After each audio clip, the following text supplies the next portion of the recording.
नमस्कार, जय हिंद दोस्तों। स्वागत है आपका quick revision classes YouTube channel पर। आज आपका टॉपिक है पॉलिटी, जिसका आज आप दूसरा मॉक टेस्ट कर रहे होंगे। और यहाँ पर आपको कुछ प्रश्न मूल अधिकार से दिखेंगे, कुछ संवैधानिक विकास से दिखेंगे, कुछ आपको राज्यसभा से दिखेंगे, और कुछ आपके सर्वोच्च न्यायालय से दिखेंगे, और कुछ आपके निर्वाचन से दिखेंगे। कुछ भाषा के आपका भाषा का क्षेत्र है पॉलिटी में, उससे दिखेंगे। तो लगभग सभी टॉपिक्स को शामिल करने की कोशिश की जाती है, फिर भी कुछ टॉपिक्स छूट जाते हैं क्योंकि बहुत बड़ा ये टॉपिक है पॉलिटी, राज्य व्यवस्था और संविधान। तो जितने भी महत्वपूर्ण प्रश्न बन सकते हैं आपको लगातार कराए जाएंगे, इसलिए प्लीज़ वीडियो को लाइक कर लीजिएगा और चैनल को सब्सक्राइब कर लीजिएगा।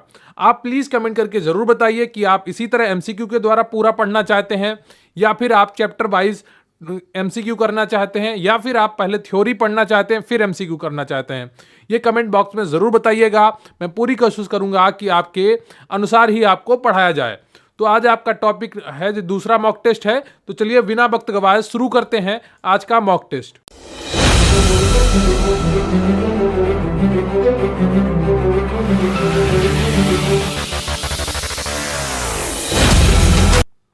तो आज का आपका 26 प्रश्न है कि निम्न में से किस अधिनियम ने केंद्र में द्वैध शासन प्रणाली को स्थापित किया। बताइए, निम्न में से किस अधिनियम ने केंद्र में द्वैध शासन प्रणाली को स्थापित किया। ऑप्शन ए है आपका भारत शासन अधिनियम 1935, ऑप्शन बी है आपका भारत शासन अधिनियम 1991, और ऑप्शन सी है आपका भारत परिषद अधिनियम 1909। ऑप्शन डी है आपका भारत परिषद अधिनियम 1989। तो इनमें से कौन सा ऑप्शन आपका सही हो जाएगा? निम्न में से किस अधिनियम ने केंद्र में द्वैध शासन प्रणाली को स्थापित किया? तो 26 का कौन सा ऑप्शन आपका सही हो जाएगा? 26 का ए ऑप्शन आपका बिल्कुल सही है। भारत शासन अधिनियम 1935 ने केंद्र में द्वैध शासन प्रणाली को स्थापित किया। क्लियर है आपको? आपका अगला प्रश्न है, भारत में सचिव का पद किसके द्वारा निर्मित किया गया था? बताइए, भारत में सचिव का पद किसके द्वारा निर्मित किया गया था? ऑप्शन ए है आपका मार्ले मिंटो सुधार 1909, ऑप्शन बी है आपका भारत सरकार अधिनियम 1858, ऑप्शन सी है आपका भारतीय परिषद अधिनियम 1861, और ऑप्शन डी है आपका मॉन्टेग्यू चेम्सफोर्ड सुधार। तो बताइए इनमें से कौन सा ऑप्शन आपका सही है? भारत में सचिव का पद किसके द्वारा निर्मित किया गया? तो इनमें से कौन सा ऑप्शन आपका सही हो जाएगा? तो 27 का जो सही ऑप्शन है आपका बी है, भारत सरकार अधिनियम 1858। 1857 की क्रांति के तुरंत बाद इसको निर्मित किया गया। भारत सरकार अधिनियम 1858 के द्वारा भारत में सचिव का पद निर्मित किया गया था। क्लियर है आपको? अगला प्रश्न है आपका 28। भारतीय संविधान के अनुच्छेद 25 का संबंध किससे है? आपको यह कमेंट करके बताना है कि भारतीय संविधान के अनुच्छेद जो 25 है उसका संबंध किससे है। देखिए, अपने सिलेबस से जुड़े रहना बहुत ही जरूरी होता है। जब भी आप किसी भी परीक्षा की तैयारी कर रहे हो, आपके ध्यान में डेली 1-2 बार आपका सिलेबस जरूर आना चाहिए, ताकि आप जो तैयारी कर रहे हैं उससे जुड़े रहें। क्लियर है आपको? अपना मोटिवेशन आपको खुद जगाना होगा। कोई दूसरा आपको कब तक जगा कर रख सकता है, जब तक आप खुद इच्छा नहीं करेंगे कि आपको कहां पर जाना है। क्लियर है आपको? अपने लक्ष्य को सदैव ध्यान में रखिए, ताकि आप जो मेहनत कर रहे हैं जिसके लिए, वो जरा से भी जाया ना जाए। तो प्रश्न है आपका, भारतीय संविधान के अनुच्छेद 25 का संबंध किससे है? ऑप्शन ए है आपका समानता के अधिकार से, ऑप्शन बी है आपका संपत्ति के अधिकार से, ऑप्शन सी है आपका धर्म की स्वतंत्रता से, और ऑप्शन डी है आपका अल्पसंख्यकों की स्वतंत्रता से। तो 28 का कौन सा ऑप्शन आपका सही हो जाएगा? सी ऑप्शन आपका सही है। धर्म की स्वतंत्रता से संबंधित है अनुच्छेद 25। क्लियर है आपको? अगला प्रश्न है आपका, भारतीय संविधान का कौन सा अनुच्छेद अल्पसंख्यकों को अपने मनपसंद शिक्षण संस्थानों को स्थापित तथा संचालित करने का अधिकार को संरक्षण प्रदान करता है? बताइए इनमें से कौन सा ऑप्शन आपका सही हो जाएगा? भारतीय संविधान का कौन सा अनुच्छेद अल्पसंख्यकों को अपनी मनपसंद शिक्षण संस्थानों को स्थापित तथा संचालित करने का अधिकार को संरक्षण प्रदान करता है? ऑप्शन ए है आपका 19, ऑप्शन बी है आपका 20, और ऑप्शन सी है आपका 26, और ऑप्शन डी है आपका 30। तो इनमें से कौन सा ऑप्शन आपका सही हो जाएगा? तो 29 का जो सही ऑप्शन है आपका वो डी है। अनुच्छेद 30 क्या करता है? अल्पसंख्यकों को अपनी मनपसंद का शिक्षण संस्थाओं की स्थापित करने की आजादी देता है या अधिकार देता है। क्लियर है आपको? अगला प्रश्न है आपका, निम्नलिखित मौलिक अधिकारों में से किसे डॉक्टर बी आर अंबेडकर ने संविधान का हृदय एवं आत्मा की संज्ञा दी है? ये मोस्ट इंपॉर्टेंट क्वेश्चन है आईएएस पीसीएस हर एग्जाम के लिए। जितने भी एग्जाम बने हैं हर एग्जाम में ये दसियों बार पूछा हुआ प्रश्न है, एसएससी में तो सैकड़ों बार ये पूछा हुआ प्रश्न है। तो बताइए, निम्नलिखित मौलिक अधिकारों में से किसे डॉक्टर बी आर अंबेडकर ने संविधान का हृदय एवं आत्मा की संज्ञा दी है? ऑप्शन ए है आपका धार्मिक स्वतंत्रता का अधिकार, ऑप्शन बी है आपका संवैधानिक उपचारों का अधिकार, और ऑप्शन सी है आपका संपत्ति का अधिकार, ऑप्शन डी है आपका शिक्षा का अधिकार। तो भीमराव अंबेडकर ने संविधान का हृदय एवं आत्मा किसको कहा है? अनुच्छेद 32 को कहा है संवैधानिक उपचारों का अधिकार। यह अनुच्छेद 32 में दिए गए हैं। क्लियर है आपको? तो बी ऑप्शन आपका बिल्कुल सही हो जाता है। अगला प्रश्न है आपका, संवैधानिक उपचारों का अधिकार किन परिस्थितियों में निलंबित हो जाता है? बताइए, संवैधानिक उपचारों का अधिकार किन परिस्थितियों में निलंबित हो जाता है? ऑप्शन ए है आपका आपात स्थिति की घोषणा के दौरान, बी है सेना सदस्यों के संबंध में, सी है जब सैनिक विधि लागू हो, और डी है उपयुक्त सभी परिस्थितियों में। तो बताइए इनमें से कौन सा ऑप्शन आपका सही है? संवैधानिक उपचारों का अधिकार किन परिस्थितियों में निलंबित हो जाता है? तो 31 का जो सही ऑप्शन है आपका वो डी है। आपात स्थिति की तो घोषणा होगी तो भी ये निलंबित हो जाएगा, सेना सदस्यों के संबंध में भी निलंबित हो जाएगा, जब सैनिक विधि लागू हो तब भी निलंबित हो जाएगा। तो इसलिए डी ऑप्शन आपका बिल्कुल सही है, उपयुक्त सभी परिस्थितियों में। क्लियर है आपको? डी ऑप्शन आपका बिल्कुल सही है। अगला प्रश्न है आपका, राज्यसभा में सीटों की अधिकतम संख्या कितनी हो सकती है? बताइए, राज्यसभा में सीटों की अधिकतम संख्या कितनी हो सकती है? ए ऑप्शन है 250, बी है 275, सी है 300, डी है 500। तो बहुत ही आसान उत्तर है आपके लिए। अगर आपने एक बार भी इसको पढ़ा होगा तो बहुत ही आसानी से इसका उत्तर कर रहे होंगे। राज्यसभा में सीटों की अधिकतम संख्या कितनी हो सकती है बेटा? बताइए। तो 32 का जो सही ऑप्शन है आपका वो कितनी है? A option 250। क्लियर है आपको? तो 250 बिल्कुल सही ऑप्शन है। अगला प्रश्न है आपका, राज्यसभा के लिए राष्ट्रपति द्वारा कितने सदस्य नामित किए जाते हैं? बताइए। देखिए, पिछले क्वेश्चन में आप ये ध्यान रखिएगा, ये अधिकतम संख्या है। क्लियर है आपको? अधिकतम संख्या है 250। अगला प्रश्न है आपका, राज्यसभा के लिए राष्ट्रपति द्वारा कितने सदस्य नामित किए जाते हैं? बताइए, राज्यसभा के लिए राष्ट्रपति द्वारा कितने सदस्य नामित किए जाते हैं? ऑप्शन ए है आपका 2, ऑप्शन बी है आपका 12, सी है 15 और डी है 20। बहुत ही आसान उत्तर है। अगर आपने एक बार भी इसको पढ़ा होगा, देखा होगा, तो 33 का कौन सा ऑप्शन आपका सही हो जाएगा? 33 का बी ऑप्शन आपका बिल्कुल सही हो जाएगा, 12। क्लियर है आपको? बी ऑप्शन आपका बिल्कुल सही है। तो राज्यसभा के लिए प्रत्येक राज्य के प्रतिनिधियों का निर्वाचन कौन करता है? बताइए, राज्यसभा के लिए प्रत्येक राज्य के प्रतिनिधियों का निर्वाचन कौन करता है? ऑप्शन ए है आपका विधानसभा के निर्वाचित सदस्य, बी है विधानसभा के सभी सदस्य, सी है विधानमंडल के सभी सदस्य और डी है विधानमंडल के निर्वाचित सदस्य। तो बताइए एबीसीडी में कौन सा ऑप्शन आपका सही हो जाएगा? राज्यसभा के लिए प्रत्येक राज्य के प्रतिनिधियों का निर्वाचन कौन करता है? तो 34 का कौन सा ऑप्शन आपका सही हो जाएगा? 34 का ए ऑप्शन आपका बिल्कुल सही है, विधानसभा के निर्वाचित सदस्य। क्लियर है आपको? ए ऑप्शन आपका बिल्कुल सही है।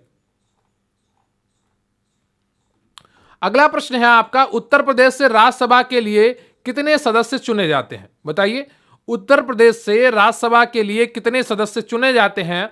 ऑप्शन ए है आपका 16, बी है 22, सी है 31, डी है 34। तो बताइए इनमें से कौन सा ऑप्शन आपका सही है? उत्तर प्रदेश से राज्यसभा के लिए कितने सदस्य चुने जाते हैं? तो 35 का कौन सा ऑप्शन आपका सही हो जाएगा? C option. क्लियर आपको? 31 सदस्य चुने जाते हैं। अगला प्रश्न है आपका, भारत में लोकसभा किसका प्रतिनिधित्व करता है? बताइए, भारत में लोकसभा किसका प्रतिनिधित्व करता है? ऑप्शन ए है आपका राज्यों की विधानसभाओं का, ऑप्शन बी है राज्यों और केंद्र शासित प्रदेशों का, ऑप्शन सी है आपका भारतीय जनता का और ऑप्शन डी है आपका राजनीतिक दलों का। तो इनमें से कौन सा ऑप्शन आपका सही है? भारत में लोकसभा किसका प्रतिनिधित्व करता है? राज्यों की विधानसभाओं का, राज्यों और केंद्र शासित प्रदेशों का, भारतीय जनता का, राजनीतिक दलों का। तो 36 का कौन सा ऑप्शन आपका सही है? 36 का सी ऑप्शन आपका सही है, भारतीय जनता का प्रतिनिधित्व करती है। क्लियर है आपको?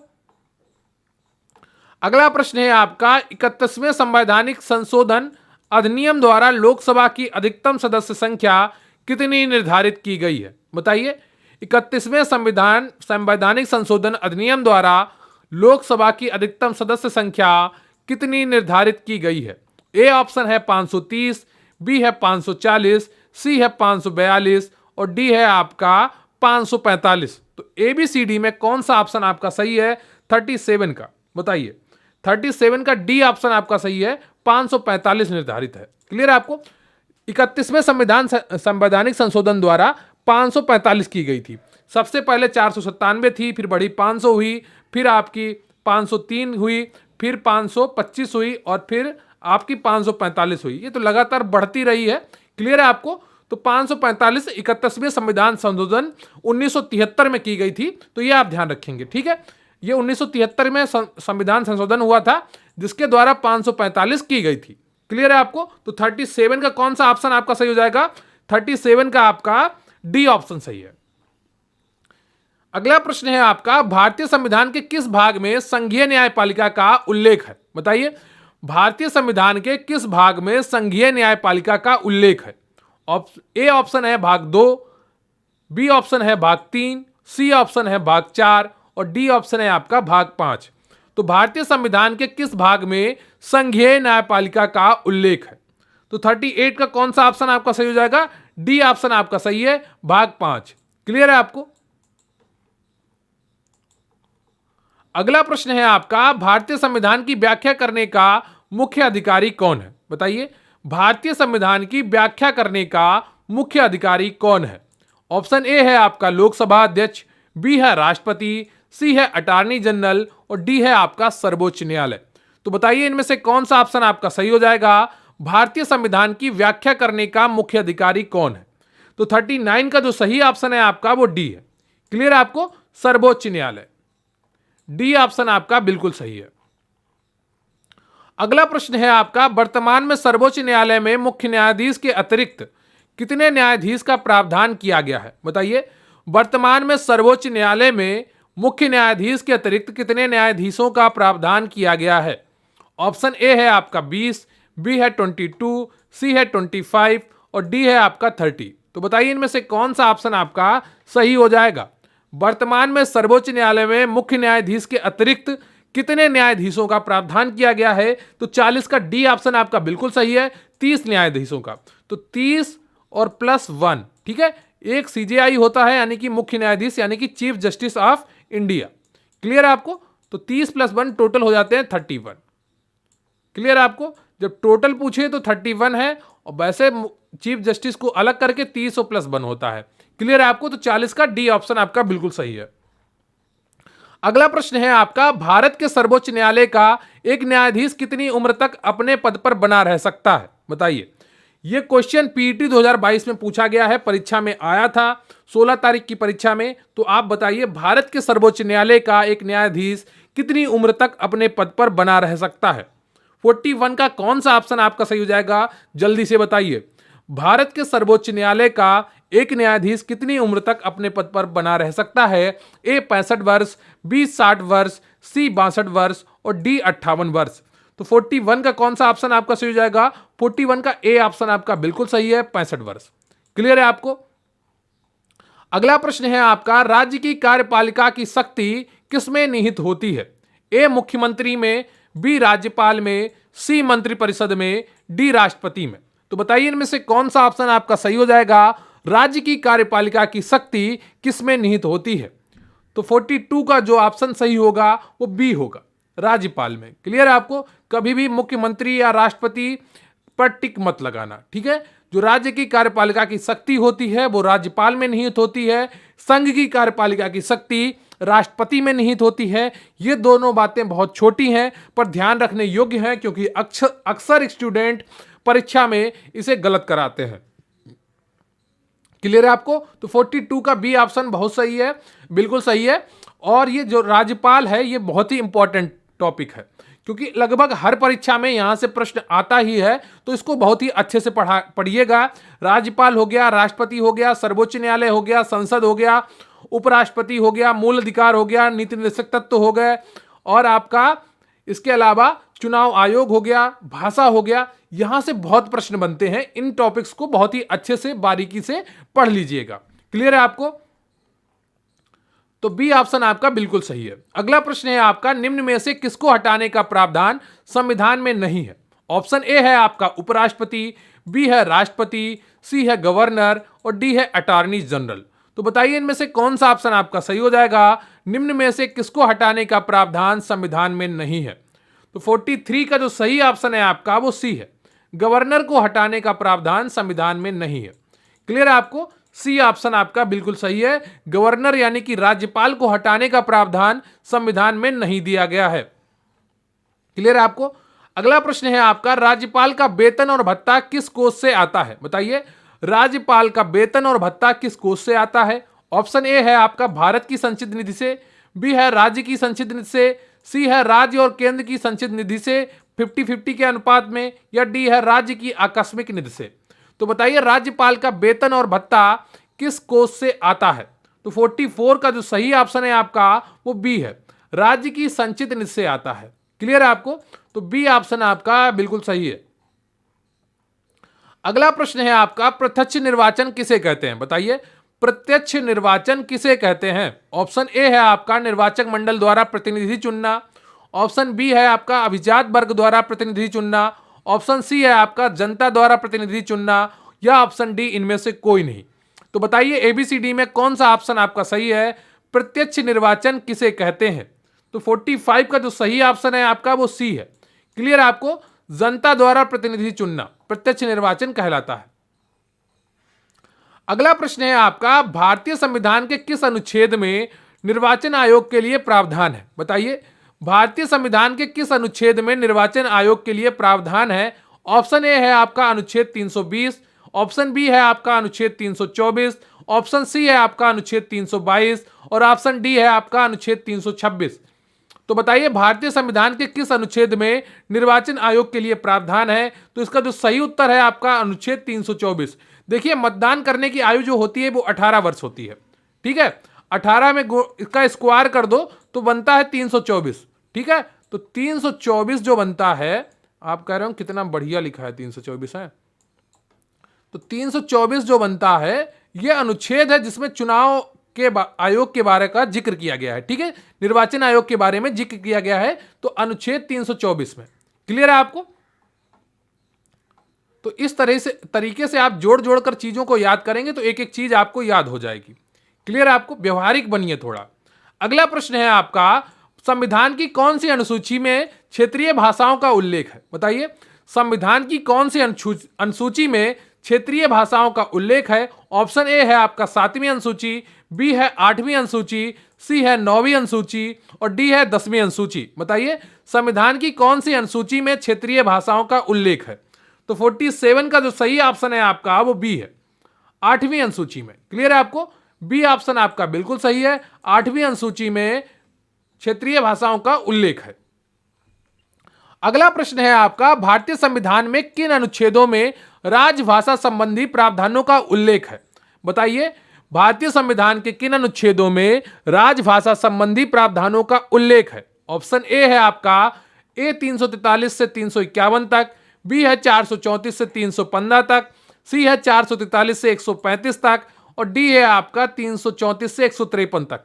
अगर आप थोड़ा सा भी कॉमन सेंस लगाएंगे तो इसका बहुत ही आसानी से उत्तर दे पाएंगे। बताइए भारतीय संविधान में किन अनुच्छेदों में राजभाषा संबंधी प्रावधानों का उल्लेख है? तो 48 का जो सही ऑप्शन है आपका वो ए है। क्लियर है आपको?